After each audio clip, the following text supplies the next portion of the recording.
Hi there, welcome to Eduretics, where we make your high school life simple. I'm Aniket, and this is the second part of the functions, graphs, and transformations series as part of our mathematics concepts playlist. Okay, so in the last video we left off at exponential functions. So it makes sense to pick up from where we left. Okay, but here we can see that it's written logarithmic functions. So, and when I'm saying that we're picking up from where we left, that means log and exponents are related. That's just a very not so subtle hint. Okay, so let's begin with logarithmic functions and see how they're written, how they're analyzed, how it is graphed, and all. Okay, let's begin. Okay, so we saw that exponential functions can be written as y is equal to k a raised power of x. Okay, this is an exponential function. Now log or logarithmic function is basically the inverse of exponents function, inverse of exponential functions. Okay, so what are the rules for finding the inverse of a given function? Let's do that also quickly. So whenever you need to find the inverse of a function in the written form, like in the equation form, you interchange x with y and write in the form of y is equal to fx or f inverse x. If in a graph you need to do that, in that case you just take the mirror image of the existing graph, of the graph of y is equal to f of x about the y is equal to x line. You take the mirror image about the y is equal to x line. So in our case, y is equal to k a raised power of x. I interchange the x and y. X is equal to k a raised power of y. Okay, now if I were to write this in the form of y, for that let's take a log on both sides. See, decoding the logarithmic function is a complex process. So we would make use of the log function itself while decoding the log function. Okay, so the things will not be very sequential, but you will make sense of it. Okay, so as you can see, this is the expression we got. Now from here we need to write this whole thing in the form of like a explicit function of y. How do we do that? Take a log on both sides. Log of x to the base a I took on the left hand side, and on the right hand side k times log of a raised power y to the base a. Okay, now if you see this y, and let's forget about this k, is just a constant. On the right hand side, according to the log property, log of a to the base a, that's simply a 1. So y will come out y k log of a to the base a is equal to log of x to the base a, and a to the base a, this is 1. So we have y is equal to 1 upon k log of x to the base a. So you see, y is equal to log of x. This 1 over k can be written as some c. So c times log of x. So y is equal to c times log of x. This is the inverse of what we had initially, that is y is equal to k a raised power of x. So this is the inverse of the exponential function, y is equal to c log of x. So that's what log is, the inverse of exponential function. Okay, so we'll look at some of the rules of the log. Okay, and then how do we analyze the graph, analyze the function. Okay, so let's begin. First of all, I'm going to write this. So y is equal to log of x. Okay, I've not written any base here. The most common base is 10. So nothing is written. You can assume it to be at the base 10 if it's written y is equal to log of x. If it's written y is equal to ln x, ln means natural log, or by default it is to the base of e. E is a constant with a value of 2.718. This is called the natural log. Okay, the number e, it's called the natural to the base e, it's called the natural log and denoted by ln. So ln x is natural log. Otherwise, for all other cases, you need to define both the things. Y is equal to log of x to the base b, anything. The base could be anything. Okay, and that's how we define this function. Now there are certain restrictions to what all values x can take and what all values b can take. So let's look at those.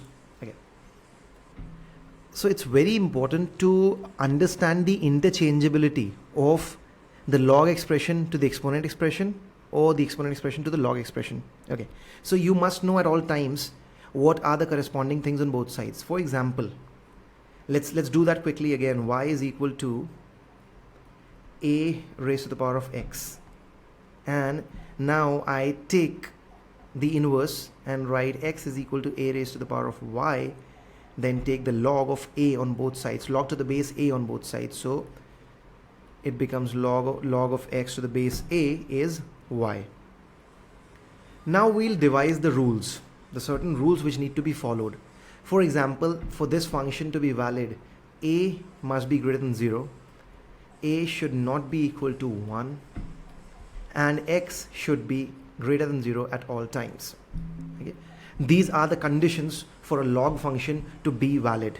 Okay, so why have we taken that a should not be equal to 1? Because where is this a coming from?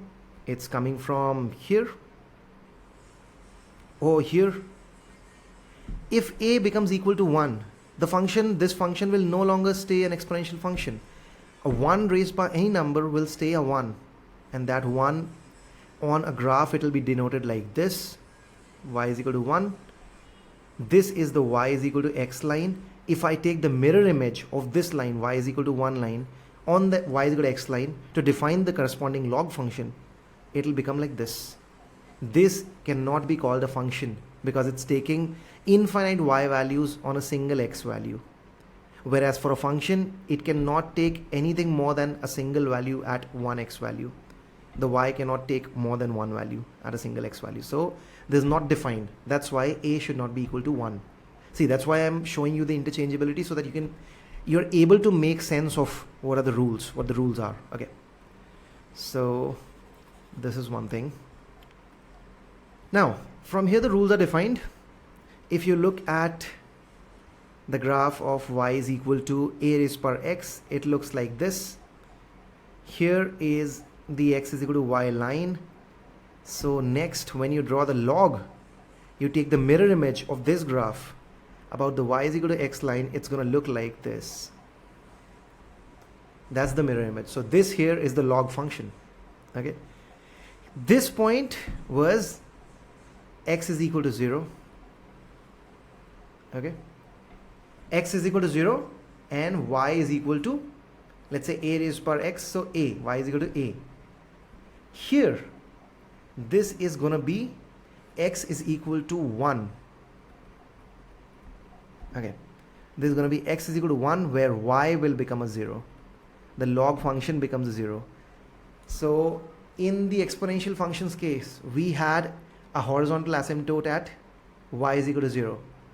In the log function, we'll have a vertical asymptote at x is equal to 0.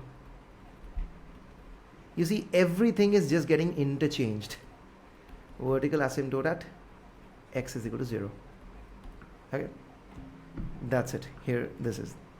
Okay, now let's go ahead and see the different rules that are applicable on the log function. So this function y is equal to log of x to the base a. Here a is greater than 0. At x is equal to 0, as you can see, it's going to negative infinity. So x can never be equal to 0. X can only approach 0. Okay, at x is equal to 1, this whole thing will become a 0. Y is equal to log a1. That would become a 0. Okay, y equals 0. Okay, we can see the corresponding value. Y is equal to a raised by x we had. To get this y as a 1, the x must be a 0. Any number raised by 0 will be a 1. The same thing has been interchanged. X is equal to a raised by y. So x would be 1, y would be 0. Okay, so that's what is defined here. At x is equal to infinity, it's going to positive infinity. Okay, just that this is convexing upwards, this is convexing horizontally. The log is convexing horizontally, the exponent is convexing upwards. Okay, so let's go ahead.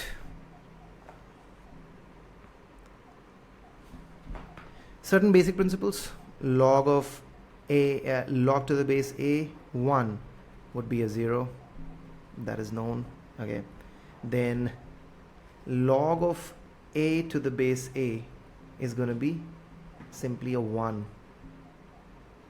Okay, this is simply going to be a 1. That's the second rule. Again, can be derived from the exponents, where x is a, so y would be, so y is equal to a raised to the power of x. If I put y as a, x has to be 1. So when interchanged, it'll be the same. Okay, so log of a to the base a, this is 1. Next, log of b to the base a plus log of c to the base a. This is equal to log of b times c to the base a. How do we get this? Very intuitive. Look at it from the exponent side. In the exponents, if I say y is equal to a raised to the power b multiplied by a raised to the power c, this is actually equal to y equals a raised to the power of b plus c. Are you getting this? So that's a similar logic is being applied in the log as well. Okay, so always you can try to draw parallels. That's where you'll not need to remember any formulas. Okay, you'll not need to memorize things. Log of b to the base a minus log of c to the base a is equal to log of a b upon c. Okay, b upon c, that's the thing, or b times c raised to the power negative 1. So you can see the derivation of this. I will simply say log of a b times c raised to the power negative 1. Okay, from here. Next we'll apply the first rule, this one. So we get log of b to the base a plus log of c raised to the power negative 1 to the base a. Now another quick rule here which says that log of anything, let's say b raised to the power c to the base a, is actually equal to c times log of b to the base a. The power comes out in the open as a constant. Okay, so similar thing will happen here. It'll become log of b to the base a, which was as it is, minus 1 times log of c to the base a. See, that's what we got here, that expression. So this is also the right answer, this is also the right answer. Log of b upon c to the base a. Okay, so major these are the rules. You don't need to remember too much. I can quickly summarize. First one is going to be log of 1 to the base a, that's a 0. Log of a to the base a, that's a 1. Log of b to the base a plus log of c to the base a is equal to log of b to the base a multiplied by c, log of bc to the base a. That's the second rule. Third, the division, log of b to the base a minus log of c to the base a, which gives log of, don't log of, b over c to the base a. Okay, excuse the handwriting. Okay, next we saw this thing, log of b to the base a, b raised to the power k to the base a. This is actually equal to k times log of b to the base a. Another one is a raised to the power log of b to the base a. This would be equal to b simply. Okay, this would simply be equal to b. Okay, these are the major rules of log, and we are pretty much done with this. Make sure you understand this interchangeability, this relation between log and exponents. It's an interesting one, and you'll mostly be able to understand each and everything if you understand that interchangeability, or how the log and exponents are related. Okay, let's go on to the next one, next function. Okay, here's an extra bit of information before we move on. Okay, because I think some of you might find this interesting. Not everyone needs this, but the point is, why is E so special? Why do we have a separate representation for ln, or in the exponential functions as well? Why do we have this e raised per x, where e is the special value called e is equal to 2.718? No. What is so special about this value? So if you have any exponential function, y is equal to a raised to the power of x. A can be anything, real number. Okay, the derivative of this, if you've studied derivatives or differentiation already, the derivative written as d by dx of a raised to the power x would be a raised to the power x ln a. Okay, now when we do this, put any value. A is equal to 2 raised to the power x ln 2. A is equal to 3 raised to the power x ln 3. Let's quickly see this on the Desmos graphing calculator. You'll get a better understanding of this. Okay, so y is equal to y is equal to 2 raised per x. Let's say we take this 2 raised per x. I'll do a separate dedicated video on Desmos. Okay, I'm going to link it here soon.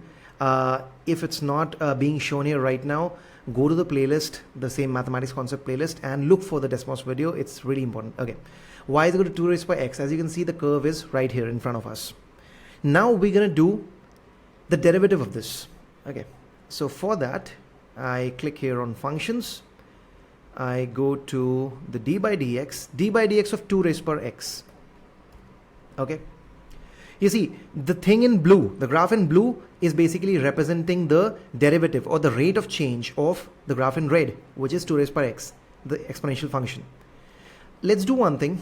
I'm removing this 2 and putting in a in place of it, a constant in place of it, so we can check for different values of x. For a, sorry. So a raised to the power of x. Okay, I'm going to add the slider. At a is equal to 1, as you can see, y is equal to a. At x is equal, y is equal to 1 raised to the power x.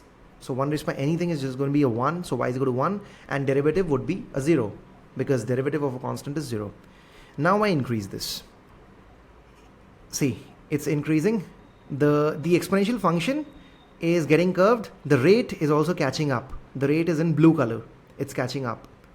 See, a is equal to 1.6, a is equal to 1.7. It's catching up, really catching up. At 2, it's slightly below. At 2.1, 2.2, just at 2.7.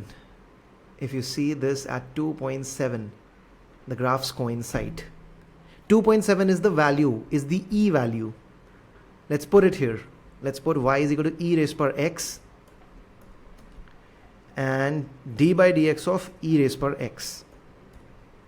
See, they coincide. E is the only number which, when written in an exponential form, is the function is also equal to its derivative. You take the derivative any number of times, it'll always be equal. This was the first derivative, d by dx. Let's take the second derivative. Okay, so I go to functions, d by dx of d by dx again. Okay, so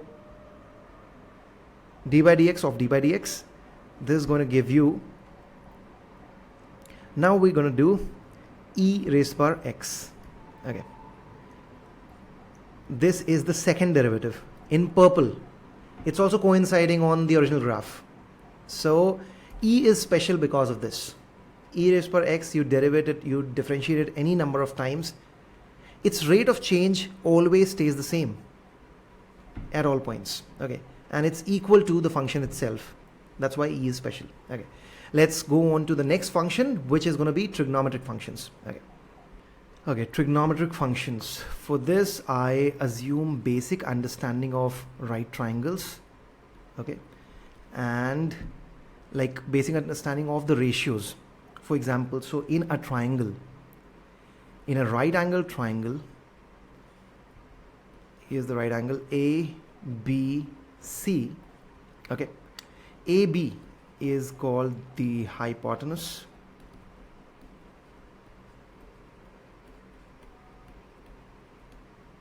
Okay, AC is called the base or adjacent. BC is called the perpendicular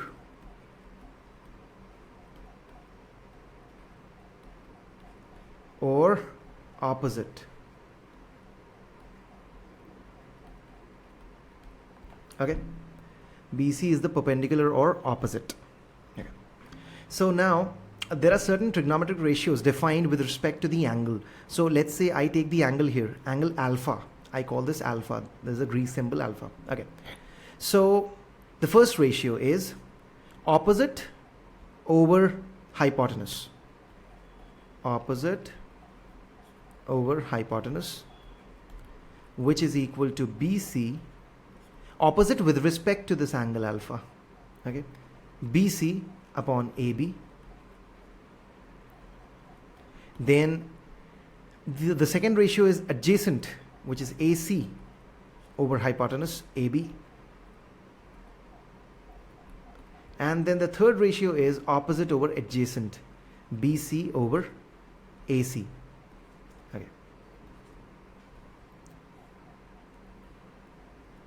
Okay, now the names of these ratios are given. So BC over AB, this is opposite over hypotenuse, yep. And it's called sine of alpha. This is the sine ratio. The full name is written as SINE, pronounced as sine alpha. Okay. AC over AB, that is adjacent over hypotenuse. This is called cos of alpha, or the full name is cosine alpha. Okay, this is adjacent over hypotenuse. Then BC over AC, opposite over adjacent. This is called tan of alpha or tangent of alpha. The full name is tangent. Okay, what's the shortcut to remember this? There's a very famous shortcut. It's called SOHCAHTOA. Okay, so SOH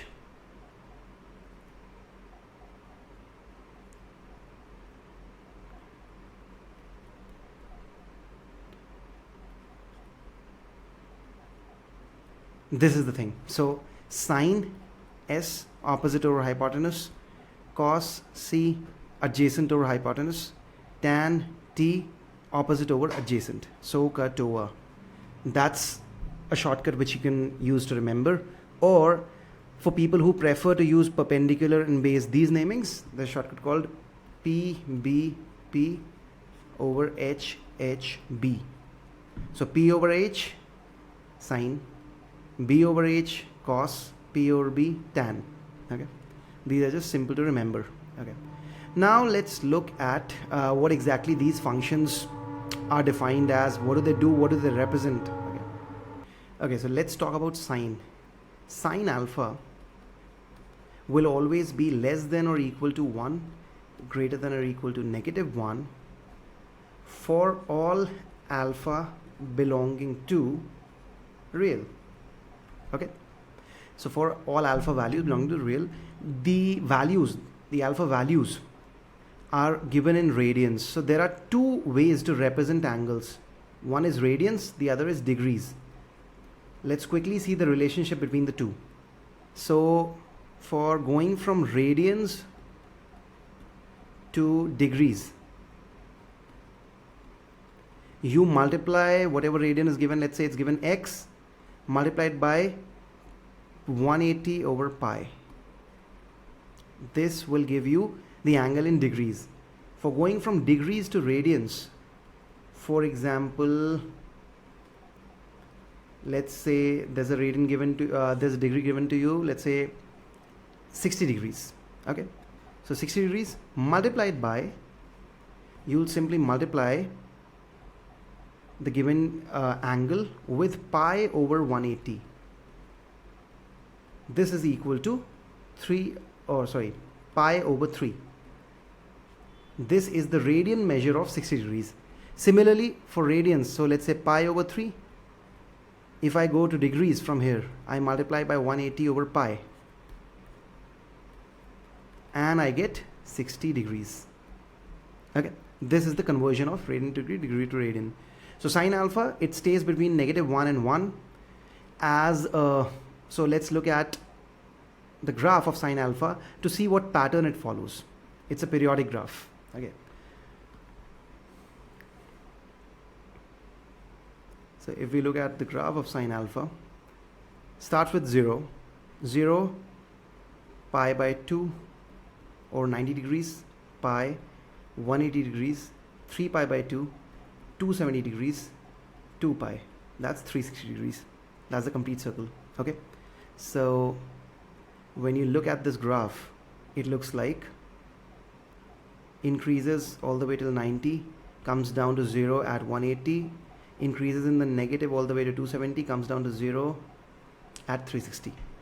Okay, so for all integral multiples of pi, sine is 0. Basically you can write sine of n pi is 0 for n belonging to integer. Okay, it's 0. For sine of n pi by 2, any multiples of pi by 2, it's going to be plus minus 1. How do you decide that? At pi by 2, it's a plus 1. At 3 pi by 2, it's a minus 1.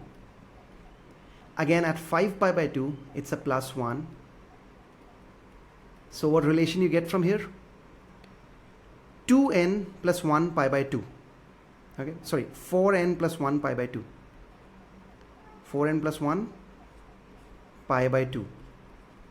N is equal to 0 is pi by 2. N is equal to 1 is 5 pi by 2. N is equal to 2 is 9 pi by 2. It's a plus 1. And for all 4n minus 1 pi by 2. N is equal to 0, it's negative pi by 2. N is equal to 1, it's 3 pi by 2. N is equal to 2, it's 7 pi by 2. That's a negative 1.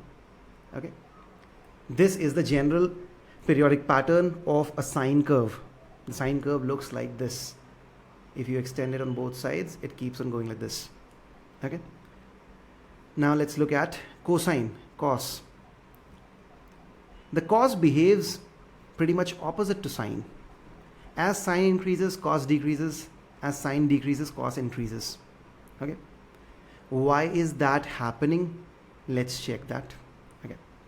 So if you look at this right triangle again, since we're discussing, I'm assuming this is a basic intro, like this is the first time intro for you to trigonometry. That's why I'm going by the fundamental concepts. This is alpha, A, B, C. Okay. If I look at sine alpha, it's AB over AC. And if I look at cos alpha, it's BC over AB. So they're nothing but two ratios. Nothing fancy about it. Okay. As you decrease the alpha, okay, as you decrease this angle, this decreases. Base stays the same. This thing decreases. A becomes to A dash. A comes to A dash. So now A dash B upon AC. AC is decreasing. So what all is decreasing? AB decreased and AC decreased.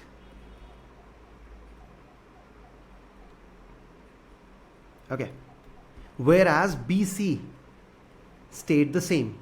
Okay, BC stayed the same. So what's happening? AB over AC, this ratio, the sine thing, it will decrease. But the cos, BC over AC, this will increase.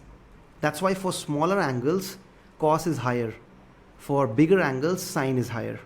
Because for bigger angles, this BC will decrease. If I increase alpha, we'll get this. We'll get to this point. So alpha is now increased, but B comes to B dash. You see, this is decreasing, whereas this A, it might stay the same, AB might stay the same, or it might increase. If you can see, it might increase.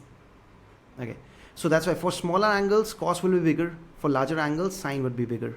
Okay, let's look at the cos graph. So cos alpha, similar to sine alpha, is going to be less than equal to 1, greater than equal to -1 for all alpha belonging to real angles. Okay, now let's look at the curve. 0, pi by 2, pi 180, 3 pi by 2 270, 2 pi, this is 360. Let's look at the curve. The curve goes like this. At the places where sine attains its maximum value, which is the multiples of pi by 2, cos attains a 0. At the places where sine attains the zeros, that is n pi, integral multiples of pi, there cos assumes its maximum values, which is plus minus 1. Okay, so if I draw the sine curve here as well, it looks like this. You see, at this point, pi by 2, sine has its maximum where cos is 0. Here sine is 0, cos is -1. Again, sine is 0 at 2 pi, cos is at maximum +1.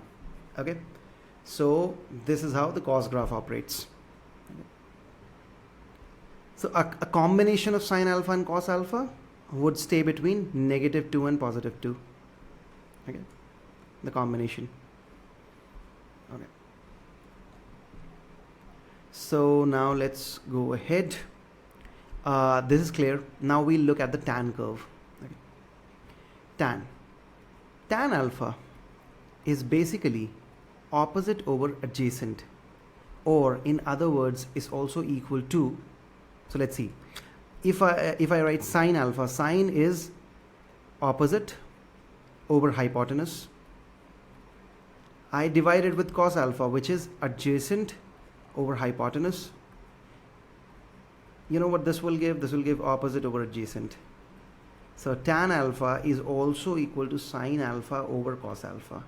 It's the ratio of sine and cos. Sine alpha over cos alpha. So wherever cos alpha goes to 0, tan alpha will go to infinity. Wherever sine alpha goes to 0, tan alpha will go to 0. Okay, so tan alpha can assume values between -infinity to +infinity. All values tan can take, unlike sine and cos, which can only take values between -1 and 1, both included. Okay, let's look at the tan curve. So for the tan curve, let's make the axes. Okay, 0, pi by 2, pi, 3 pi by 2, and 2 pi. Okay, now if you look at this, the curve, tan curve looks like this. See the dotted lines? We'll make them first. Dotted lines will exist after every 90 degrees or after every pi by 2 radians. You'll soon know why.